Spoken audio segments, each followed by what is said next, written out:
make sure I'm right. That actually happened. Last Breath tells the real tale about a diver defying death on the job. And in the next 52 seconds, let's submerge ourselves in surprising behind-the-scenes stories for this movie.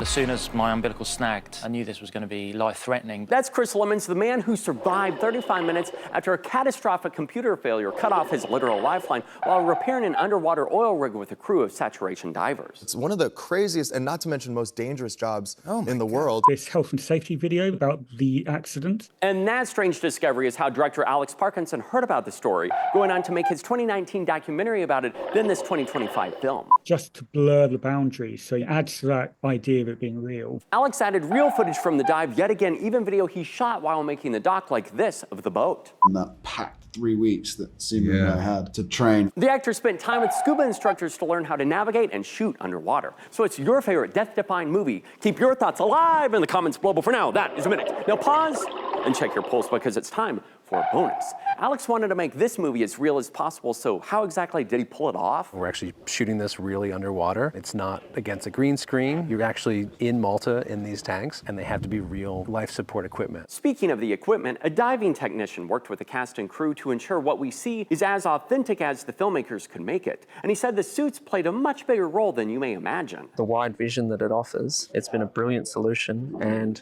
I think probably saved the film. Alex Parkinson also made the movie a bit more real through visuals, going back to his documentary to bring back things like Footage from the real ship, interspersed with sets and all that kind of stuff. and of course he also worked in the real rescue video. When it came to Chris on top of the manifold, that was a mix of the real ROV footage. And the ROV, or remotely operated vehicle video, is what Alex said is the through line connecting his documentary and movie. Something so memorable, he had to include it. But it's so powerful, so chilling, that it's impossible to recreate. Have you seen the documentary and movie? And if so, which one did you like better and why? It's a body recovery now.